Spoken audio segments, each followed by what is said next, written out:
This video is a read-through and visual illustration of the first third of the probable cause affidavit for Bryan Kohberger's arrest.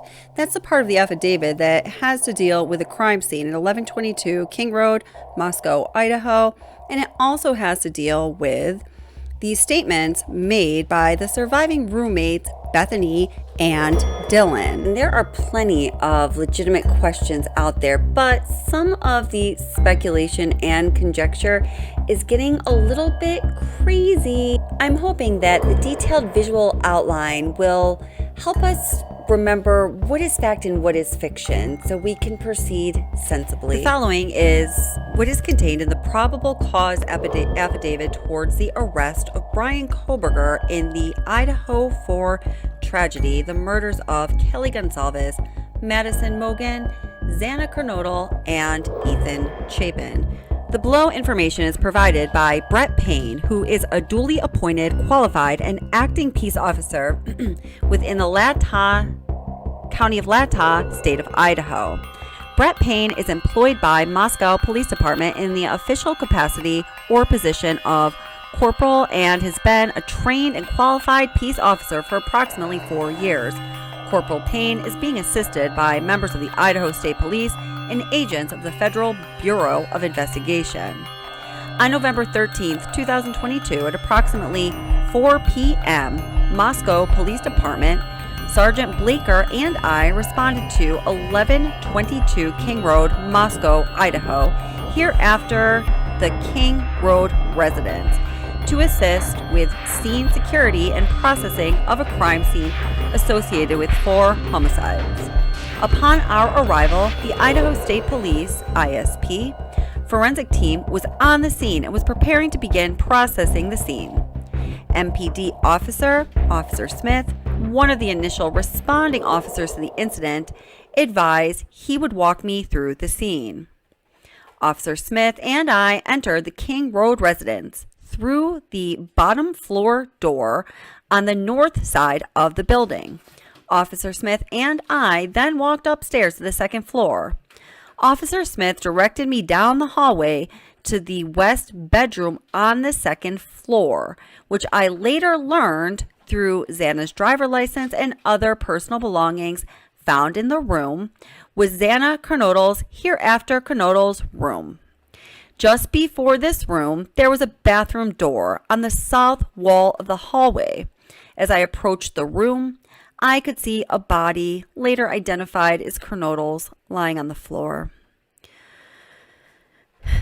Kernodle was deceased with wounds which appeared to have been caused by an edged weapon. Also in the room was a male, later identified as Ethan Chapin, hereafter Chapin. Chapin was also deceased with wounds determined later, autopsy reports provided by Spokane County Medical Examiner, dated December 15th, to be caused by sharp force injuries. I followed Officer Smith upstairs to the third floor of the residence. The third floor consisted of 2 bedrooms and 1 bathroom. The bedroom on the west side of the floor was later determined to be Kelly Gonsalves's, hereafter Gonsalves's, room. I later learned from review of Officer Noon's body camera there was a dog in the room when Moscow police officers initially responded. The dog belonged to Gonsalves and her ex-boyfriend, Jack Decor. I found out from my interview with Jack Decor on November 13th, 2022, that he and Gonsalves shared the dog. Officer Smith then pointed out a small bathroom on the east side of the third floor. This bathroom shared a wall with Madison Mogen's, hereafter Mogen, bedroom, which was situated on the southeast corner of the third floor. As I entered this bedroom, I could see 2 females in the single bed in the room. Both Gonsalves and Mogen were deceased with visible stab wounds. I also later noticed what appeared to be a tan leather knife sheath laying on the bed next to Mogen's right side when viewed from the door.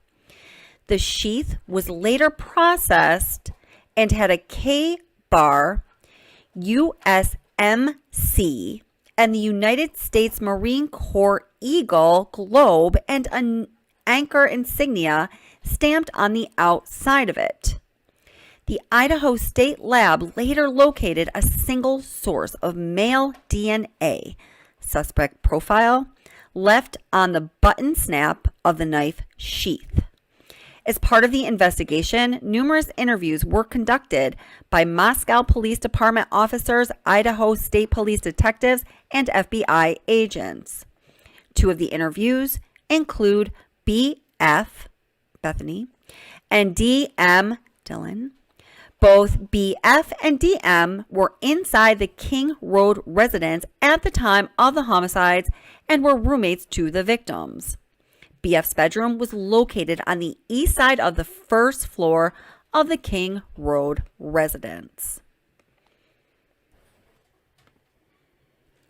Based on numerous interviews conducted by MPD officers, ISP detectives, and FBI agents, as well as my review of evidence, I have learned the following.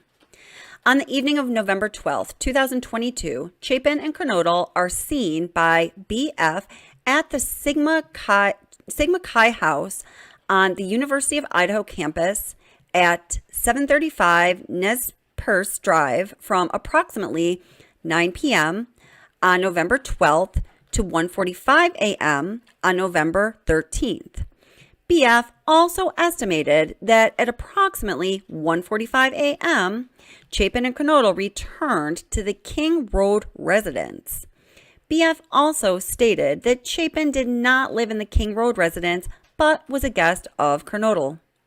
Gonsalves and Mogan were at a local bar, the Corner Club, at 202 North Main Street in Moscow. Gonsalves and Mogan can be seen on video footage provided by the Corner Club between 10 p.m. on November 12th and 1:30 a.m. on November 13th. At approximately 1:30 a.m., Gonsalves and Mogan can be seen on video at a local food vendor called The Grub Truck at 318 South Main Street in downtown Moscow. The Grub Truck live streams video from their food truck on the streaming platform Twitch, which is available for public viewing on their website. The video is captured by law enforcement. A private party, redacted, reported that he provided a ride to Gonsalves and Mogan at approximately 1:56 a.m. from downtown Moscow in front of the Grub Truck to the King Road residence.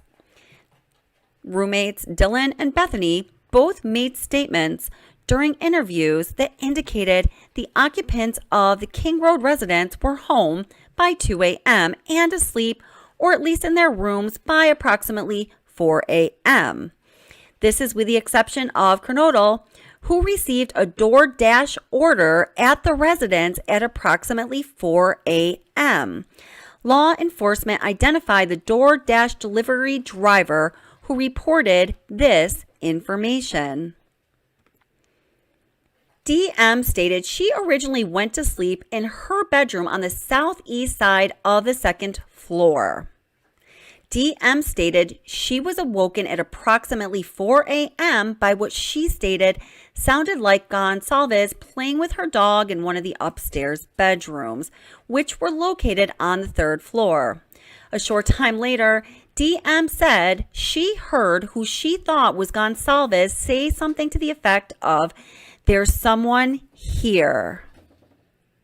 A review of records obtained from a forensic download of Kernodle's phone showed this could have also been Kernodle, as her cellular phone indicated she was likely awake and using TikTok app at approximately 4:12 a.m. DM Dylan Mortensen stated she looked out of her bedroom but did not see anything when she heard the comment about someone being in the house. DM stated she opened her door a second time when she heard what she thought was crying coming from Kernodle's room. Oh, God. DM then said she heard a male voice say something to the effect of, quote, "It's okay, I'm going to help you," end quote. At approximately 4:17 a.m., a security camera located at 1112 King Road, a resident immediately to the northwest of 1122 King Road, picked up a distorted audio of what sounded like voices or a whimper followed by a loud thud. A dog can also be heard barking numerous times starting at 4:17 a.m. The security camera is less than 50 feet from the west wall of Coronel's bedroom. DM stated she opened her door for the third time after she heard the crying and saw a figure clad in black clothing and a mask that covered the person's mouth and nose walking towards her. DM described the figure as 5'10" or taller, male, not very muscular, but athletically built with bushy eyebrows. The male walked past DM as she stood in a frozen shock phase. That's a quote.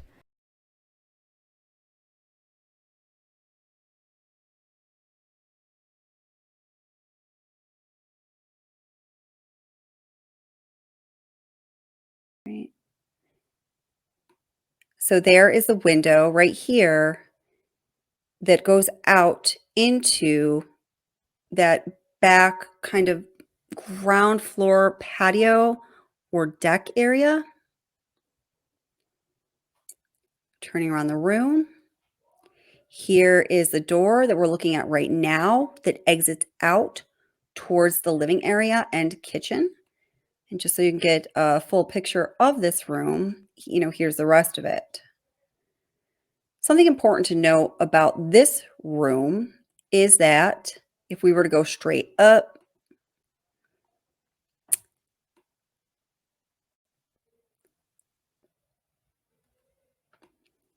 Madison's room is directly above Dylan's second floor bedroom.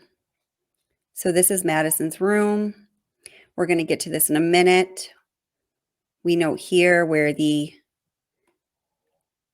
knife sheath was found and, some other things. But for now, let's go back down to Dylan's second floor bedroom.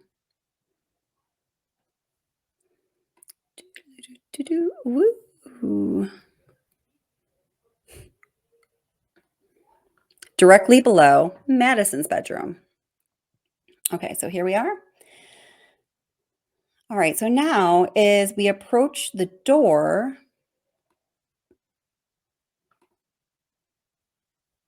I don't want to get that close, I don't think. Let me turn back around. Closet.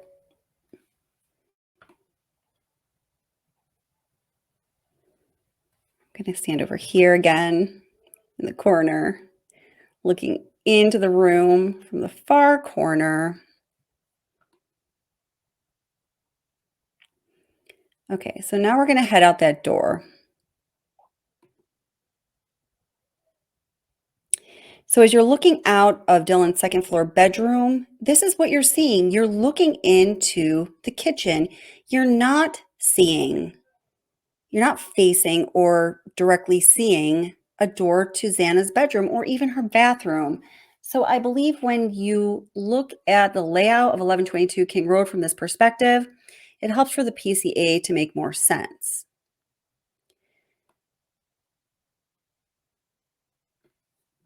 So again, Dylan's second floor bedroom is right next to the stairwell to the third floor.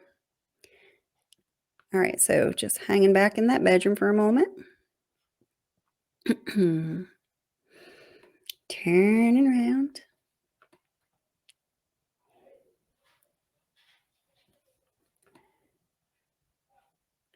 So now remember, it was, of course, dark out. It was around 4 a.m. when this tragedy occurred.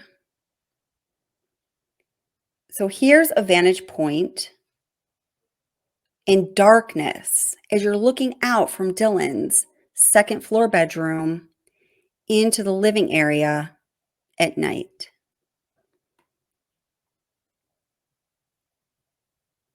You can't see much, right? So again, to me, this helps to make a lot more sense of the PCA and Dylan's account in the PCA that many, including myself, have found to be extremely questionable. This gives us some really great perspective and helps us to stand where Dylan was standing at that time. Although we certainly can't feel the fear she was feeling, this gives us a better perspective, right? Now we see on the ground here is that footprint that is mentioned in the PCA. During the processing of the crime scene, investigators found a latent shoe print. This was located during the second processing of the crime scene by the ISP forensic team by first using a presumptive blood test and then the amino black, a protein stain that detects the presence of cellular material. The detected shoe print showed a diamond-shaped pattern similar to the pattern of a Vons type shoe sole just outside the door of DM's bedroom, located on the second floor. This is consistent with DM's statement regarding the suspects, and it is very close to Dylan's bedroom. Now, here's the interesting thing. If this footprint right here is facing in the direction that the person was walking, I don't know, what do you think? Would it be heading up to the third floor, or would it indeed be going into the kitchen?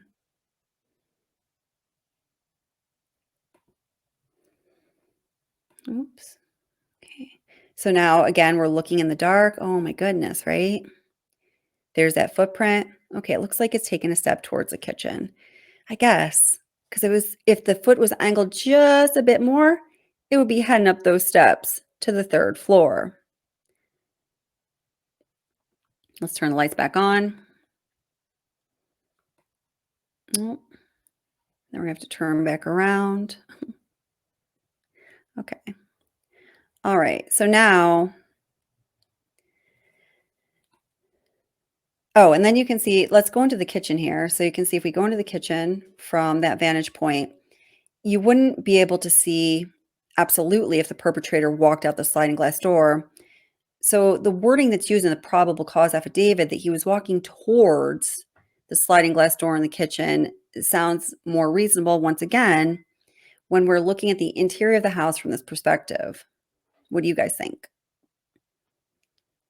All right, so now we just take a couple steps past the kitchen. And we will turn to go up the stairs to the third floor.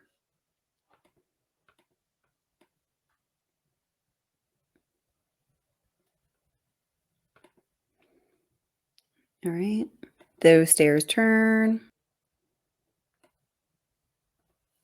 These stairs take a turn.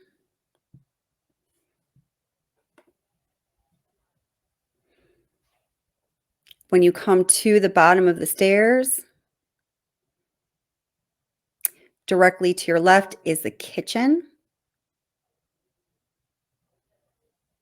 Kind of straight ahead is the living room. And then to the right would be Dylan's second floor bedroom. So really, guys, Dylan was closer to Kaylee and Maddie than she was to Ethan and Xana. I think it's easy to think that she was closer to where Ethan and Xana were located because all three of them were on the second floor. But when we see how close the stairwell is to the third floor, to Dylan's bedroom door, I mean, they're touching, they're adjacent. And when we keep in mind that Maddie Mogan's bedroom was directly above Dylan's second floor bedroom, that gives us an idea of how much closer Dylan was to Kaylee and Maddie than she was to Ethan and Xana.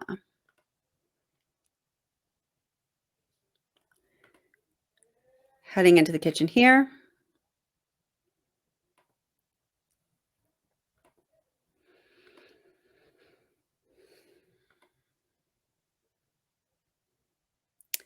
And where most believe The assailant exited. Here. Murphy, you've been a bad boy. Oh my god, it's 9:10. Guys, can anybody drop me to class? I'm fucking late for my meeting. I was supposed to be there 10 minutes ago. Did anybody do their chores today? Fuck, I'm just gonna do it.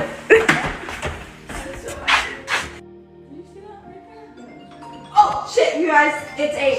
Gotta go, Jake's calling. Oh, Jake's calling. Oh my god, I look horrid. Oh, Murphy, you look so cute. Get out of here. You seriously gotta get out of here. You're fucking stinking this shit out. Okay guys, I know I talk about myself a lot, but like, what would you guys do in my situation? Dana, where are you going? Yeah, I gotta go to the pool. Yeah, I fucking failed 2 of them already. Does everyone do like a wine night? Like, let's just do a wine night. Yo, is it okay if I have a party? Like just 3 or 4 people at most. Do you think anyone would drink wine? I'll have some wine. I didn't even think of it, really, because, you know, I'm not a big drinker, Yeah, but maybe I should have something. You're not a big drinker?